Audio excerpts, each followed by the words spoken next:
रमीम साहब, रियासत बार बार तहम्मुल का मुजाहिरा भी कर रही है, अपना मूड भी बता रही है और किस तरीके से हैंडलिंग हो सकती है वो भी दिखाई देता है। स्ट्रीट मूवमेंट की तैयारी, ये तसादुम की सियासत बार बार क्यों? फायदा किसको हो रहा है इसके अंदर आखिर? देखिए आशा, पहली तो ये बात है कि जितने हरबे और हीले आजमाने थे पाकिस्तान तहरीक इंसाफ और उनके बानी ने, वो एक एक करके नहीं चले। देखिए ये जो हाइब्रिड ऑर्डर है, या कोई भी इसको नाम दे दीजिए, लोग इसको कोई वो इमरान खान की ट्वीट्स में तो बड़ा सख्त किस्म के नाम दिए गए हैं। इसको हटाने के या बदलने के तीन ही तरीके होते हैं, हमें यही सिखाती है पॉलिटिकल साइंस भी और तारीख़ भी। पहला ये होता है कि आपकी मईशत में जो है वो मेल्ट डाउन कर जाए और मुल्क में एक लोग सड़कों पे निकल आए। श्रीलंका में हमने देखा डिफ़ॉल्ट हो गया, सदर को निकलना पड़ा, सड़कों पे लोग आ गए, पेट्रोल पंप जल गए, ऐवाने सदर जो है उस पर कब्ज़ा हो गया। अच्छा, ऐसा ये 2022 में हमारी थी सूरत हाल। उसके बाद इसको संभाला जिन्होंने भी, वो छोड़ दीजिए, IMF से प्रोग्राम हुआ, पाकिस्तान की इकॉनमी स्टेबलाइज हुई और डिफ़ॉल्ट का ख़तरा टल गया। मगर आपको याद है कि इसके ऊपर भी उन्होंने खतूत लिखे IMF को, इसी पार्टी ने, और इन्होंने ना सिर्फ ये कि खतूत लिखे बल्कि वाशिंगटन DC में IMF के दफ्तर के बाहर भी एक धरना दिया।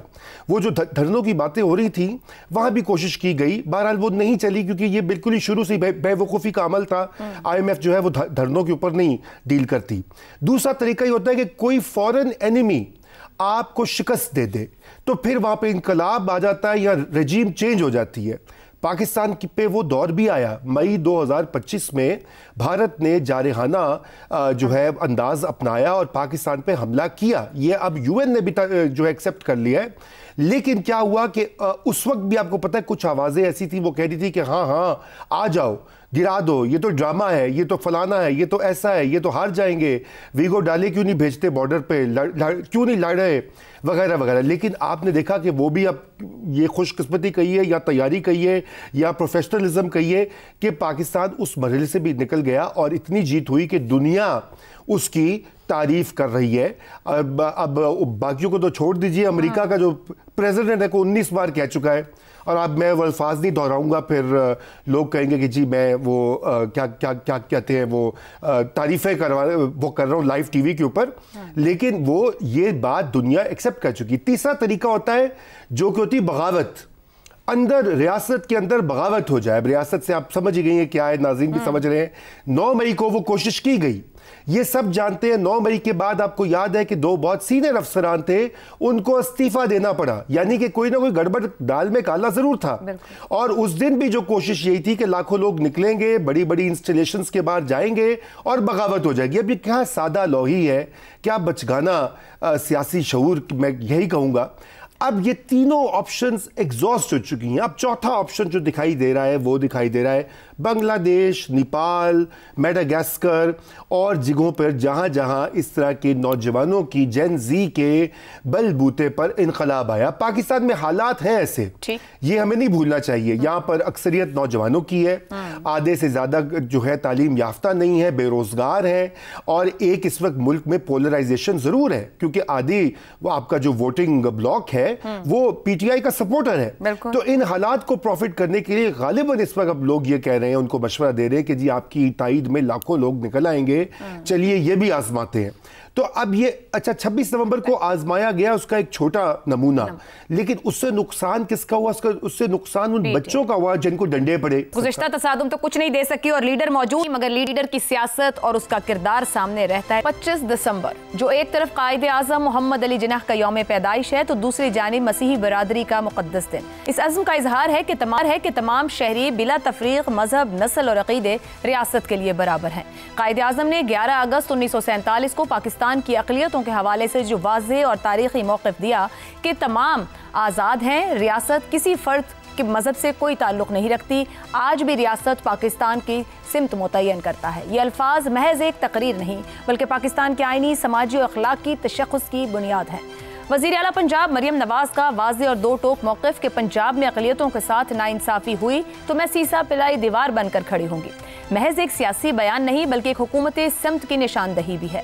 क्रिसमस की तकरीब में अक़लियतों के त्यौहारों का खुले दिल से एतराफ़, लिबर्टी में मुल्क का सबसे बड़ा क्रिसमस ट्री, सूबे भर में अहम मकामात पर क्रिसमस की सजावट, माइनॉरिटी कार्ड्स और ग्रांट्स में इजाफे का वादा और पॉलिसी सतह पर मजहब की बुनियाद पर किसी भी इम्तियाज की नफी।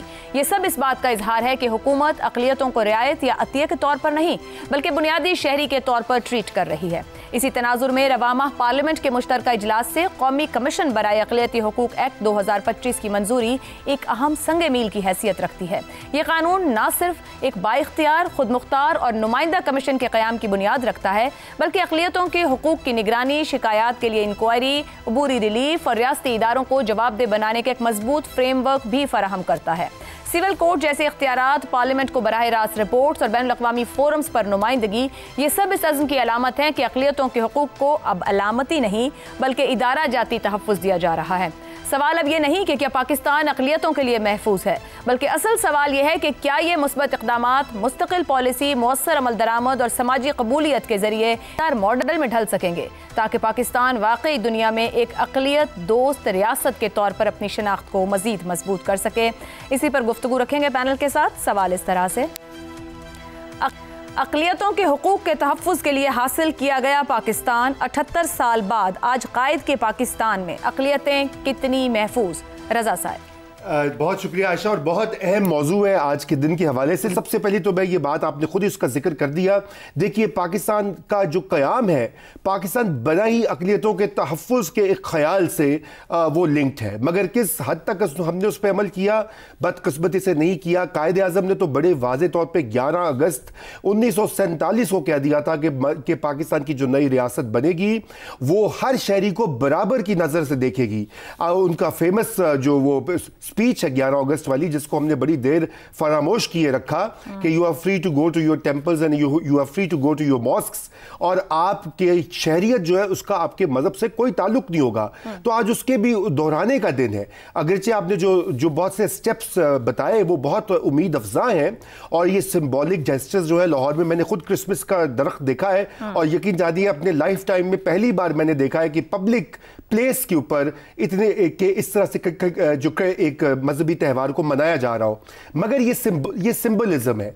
या फील्ड मार्शल सुबह आज चर्च में गए, वो भी एक बहुत अहम सिंबॉलिक जेस्चर है, और मैंने कम ही देखे इस तरह के मनाजिर अपने लाइफ टाइम में। तो मगर इससे आगे बढ़ना होगा। जो हमारे कवानीन हैं, हमारा जो आइन है, उसके अंदर बहुत सी ऐसी शिकें हैं जो कि सिस्टेमिक डिस्क्रिमिनेशन को बरकरार रखती हैं। हमें उसको बदलना होगा, लेकिन अल्लाह करे कि अब ये आगे भी कहीं बढ़े। शहजाद चौधरी साहब, यहाँ सिंबलिज्म और जेस्चर्स की बात है, क्रिसमस ट्री है, सजावट है, तकरीबात हैं, ग्रांट्स हैं, या एक कमीशन बना दिया गया है बराए अक़लियती हुकूक एक्ट 25। आपके ख्याल में ये सब कुछ महज रस्मी जुमले ही हैं या रस्मी जुमलों से हटकर अमली तौर पर यकीनी बनाने की तरफ जाने का सफर है? नहीं, बिल्कुल रस्मी जुमले नहीं है। मैं समझता हूँ कि पाकिस्तान ने इसमें अभी बहुत कुछ करना है, बहुत कुछ करना चाहिए, लेकिन जो पाकिस्तान अब तक अपने तय कर चुका है वो बहुत से मुल्कों से, बहुत से माशरों से बहुत बेहतर है। हिंदुस्तान, जिसमें इस वक्त कम अज कम मेरे ख्याल में 30-35 करोड़ माइनॉरिटीज हैं, 30-35 करोड़, 20 करोड़ मुसलमान हैं उनके अंदर। उनका जो हाल है वो आपके सामने है। अगर आपने एक माशरे का अक्स देखना है कि माइनॉरिटीज के साथ कैसे सलूक किया जाता है, तो उसको देख लीजिए।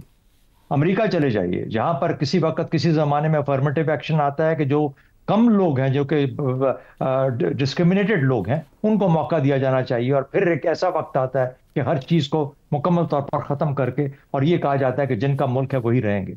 पूरे महज़ब मुल्क दुनिया के अंदर, महज़ब कहते हुए मुझे अजीब लगता है, माशरों के अंदर, यूरोप के अंदर, अमेरिका के अंदर इस वक्त जो भी माइग्रेंट्स हैं उनके साथ जो सलूक हो रहा है वो आपको बताता है कि वहां पे किस तरीके से काम किया जाता है, किस तरीके से माइनॉरिटीज को ट्रीट किया जा रहा है, वहां से लोग किस तरीके से उनको, उनके बच्चों को अलग कर दिया जाता है। उसके बाद आ जाइए इसराइल ने जो कर रहा है, जो इसराइल के अंदर हो रहा है।